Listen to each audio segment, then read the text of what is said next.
Hello guys, welcome back. आज हम बात करने वाले हैं टाइम ट्रैवल के बारे में। 2006 में यूक्रेन के एक शहर में पुलिस को एक कंफ्यूज्ड आदमी को डील करने के लिए बुलाया गया। जब वो पहुंचे तो उन्होंने एक जवान लड़का देखा जो डरा हुआ था। उससे नहीं पता था वो कहाँ है और अजीब कपड़े पहने हुए थे। जब पुलिस ने उसका आईडी मांगा तो उसने उनको दिया। पहली चीज़ जो उन्होंने नोटिस की वो ये थी कि वो एक ऐसी कंट्री से इश्यू हुआ था जो अब एग्जिस्ट ही नहीं हो रही थी, सोवियत यूनियन। यूक्रेन पास्ट में सोवियत यूनियन का एक हिस्सा था, लेकिन सोवियत यूनियन कुछ डिकेड्स पहले ही डिसॉल्व हो चुका था। तो ऐसे आईडी अब पुलिस को बहुत कम दिखते थे, खासकर इतने छोटे उम्र के लोगों में। इस लड़के की उम्र 20 के आसपास में लग रही थी, लेकिन उसके आईडी पर उसकी बर्थ डेट 1932 थी और फोटो बिल्कुल मैच कर रही थी। कुछ तो गड़बड़ है। जब पुलिस ने पूछा आज कौन सा दिन है तो उसने जवाब दिया 23 अप्रैल 1958। तब पुलिस ने कहा ठीक है, हम तुम्हें एक छोटे रूम में लेके जाएंगे। एक अच्छे डॉक्टर से बात कर सकते हो क्योंकि तुम पागल हो। इस तरह सरगे एक मेंटल हॉस्पिटल में पहुंच गया डॉक्टर पावलो की देखभाल में। डॉक्टर ने इस बात के साथ खेलना शुरू किया और पूछा कि क्या वो याद कर सकता है कि कैसे वो 2006 में पहुंचा, जबकि उसके हिसाब से 1958 था। डॉक्टर के रिकॉर्ड्स के मुताबिक सरगे ने कहा दिन का टाइम था और मैं शहर में घूमने जा रहा था। मैं अपना कैमरा ले लिया, लेकिन जब मैं घर से बाहर गया तो मैंने एक अजीब का चीज़ देखी, बेल शेप की, और बहुत अजीब तरीके से उड़ रही थी। समझना मुश्किल है कि मैं क्या देख रहा था।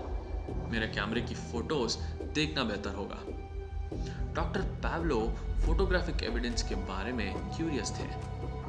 उन्होंने कैमरा ले लिया और पहली चीज़ जो उन्होंने नोटिस की वो ये था कि वो एक पुराना और रेयर कैमरा था। डॉक्टर खुद एक फोटोग्राफर थे, तो उन्हें ब्रांड पहचाना और पता था कि ये एक एंटीक पीस है। प्रॉब्लम ये थी कि इसमें एक ऐसी फिल्म थी जो 1970s के बाद मैन्युफैक्चर नहीं होती थी। ऐसी फिल्म को आसानी से दुकान पर डेवलप नहीं कराया जा सकता था। उन्होंने एक फोटोग्राफी एक्सपर्ट वादिम पॉजनर को बुलाया। वादिम ने फिल्म निकाली और देखा कि ये रील 1956 में मैन्युफैक्चर हुई थी, लेकिन बिल्कुल परफेक्ट कंडीशन में थी। उन्होंने रील डेवलप की और यहाँ सब कुछ और भी ज़्यादा वियर्ड होना शुरू किया। रील पर फोटोज थी, लेकिन बिल्कुल पुराने ज़माने की। सारी गाड़ियाँ, कपड़े, स्ट्रीट साइंस सब 50s के टाइम के थे। कुछ बिल्डिंग की फोटोज थी जो अब एग्जिस्ट ही नहीं करती, और उन्हीं बिल्डिंग के सामने सरगे अपने उस वक्त की गर्लफ्रेंड के साथ खुश है, एक सुंदर दिन का मजा ले रहा था। बिल्कुल वही कपड़े पहने हुए जिनमें वो मिला था। और रील की आखिरी फोटो, जैसे सरगे ने बताया था, एक बेल शेप्ड यूएफओ की थी। जब डॉक्टर ने उसे यूएफओ फोटो के बारे में पूछा तो सरगे ने कहा अब आप कन्विंस हुए कि मैं सच बोल रहा हूँ। मैं अभी तक नहीं समझ पाया कि ये ऑब्जेक्ट क्या है और ऐसे मेरे साथ कैसे हुआ।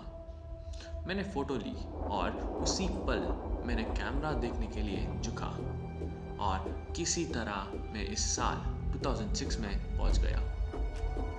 डॉक्टर पाब्लो साइंटिफिकली माइंडेड हुए थे। ये हाइपोथेसिस बनाया कि अगर ये किसी एलियन स्पेसक्राफ्ट का मामला है तो शायद उसने उसे स्पीड ऑफ लाइट पर यूनिवर्स में ले जाकर वापस लाया हो और आइंस्टाइन्स थियरी ऑफ रिलेटिविटी के हिसाब से टाइम डायलेशन के कारण उसके लिए टाइम बहुत कम गुजरा हो, लेकिन अर्थ पर 47 ईयर्स बीत गए होंगे। फ्लाइट ऑफ द नेविगेटर वाला थियरी। उसी रात सर्गे अपने रूम में वापस गया और दरवाज़ा बंद किया और फिर कभी नहीं दिखा। हॉस्पिटल के सिक्योरिटी कैमरा ने रिकॉर्ड किया कि वो रूम में गया, लेकिन उससे बाहर आते हुए नहीं देखा। रूम से बाहर निकलने का एक ही रास्ता था जिस पर हमेशा नज़र रखी थी, और रूम की खिड़कियों पर बार्स थे। ऐसे कोई तरीका नहीं था कि वो बिना नोटिस हुए भाग जाए। हाँ, सर्गे बिल्कुल शॉशैंक रिडेम्पशन जैसा वैनिश हो गया, लेकिन वहाँ कोई हीरोइन का पोस्टर नहीं था जो एक्सप्लेन करता कि उसे क्या हुआ। उससे कभी नहीं पाया गया, कोई एस्केप रूट नहीं मिला, वो बस गायब हो गया। पुलिस के लिए छोड़ गया सिर्फ उसका कैमरा, उसकी फोटोज और एक मिस्ट्री सॉल्व करने को। एक ऐसी मिस्ट्री जो और भी अजीब होती चली गई, क्योंकि उन्होंने केस की इन्वेस्टिगेशन की और पता चला कि 1960 में एक सर्गे नाम का लड़का मिसिंग डिक्लेयर किया गया था। उन्होंने फोटो में वो लड़की, उसकी गर्लफ्रेंड को भी ढूंढा, जो अब 17 साल की थी। उसने पुलिस को बताया कि सर्गे उस दिन 1958 में गायब हो गया था, लेकिन कुछ दिन बाद वापस आ गया, बिल्कुल उतना ही टाइम जितना 2006 में था। लेकिन फिर उसने क्लेम किया कि वो 1970s में फिर से गायब हो गया और इस बार कभी वापस नहीं आया। लेकिन सालों बाद जब वो गायब था, उसका मेल में एक अजीब फोटो मिली। वो सर्गे की तरफ से थी और लेटर के मुताबिक वो फोटो 2050 की थी। इसमें एक बूढ़ा मुस्टैच वाला सर्गे को दिखाया गया था, लेकिन इस फोटो में स्काई स्क्रेपर से भरी हुई थी। उसने लेटर में ये भी लिखा था कि वो जल्द ही वापस आएगा, पर वो कभी वापस नहीं आया। सर्गे की कहानी इंटरनेट में फेमस है और पॉसिबली टाइम ट्रैवल का सबसे वेल डॉक्यूमेंटेड केस माना जाता है।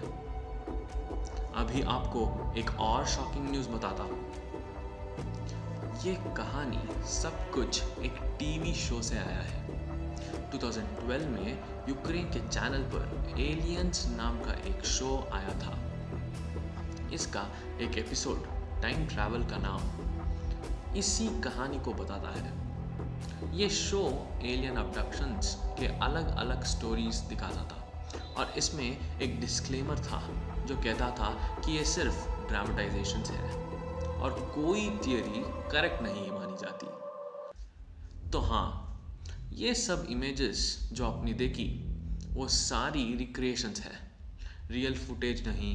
कुछ डिटेल्स भी गलत है, जैसे सिक्योरिटी कैमरा फुटेज में ट्यूसडे 23 अप्रैल 2006 दिखाया गया था, जबकि असल में वो संडे था।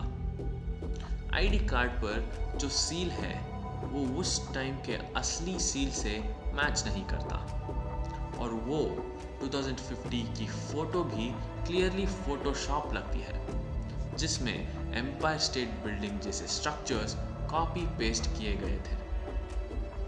असली आईडी, फोटोज या रिकॉर्डेड इंटरव्यू कहीं नहीं मिले, ना ही कोई पुलिस रिकॉर्ड्स, ना मीडिया रिपोर्ट्स और ना ही डॉक्टर पैब्लो। ये लगता है कि एक क्रीपी अर्बन लेजेंड जैसे टीवी शो ने उठाया और ड्रामेटाइज किया।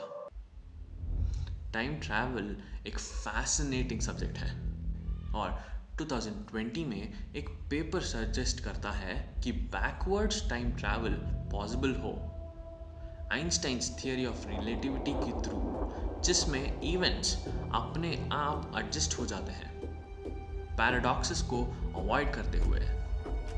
ये बताता है कि टाइमलाइन आपके चेंजेस के हिसाब से खुद को रिकैलिब्रेट कर लेती है। शायद हम टाइम ट्रैवल के स्टोरीज इसलिए अट्रैक्ट होते हैं क्योंकि टाइम हमारी ज़िंदगी का सबसे पावरफुल फोर्स है। हम इसके कंट्रोल से बाहर हैं और इस फैंटेसी से हम इसकी ग्रिप से एस्केप होना सकते हैं।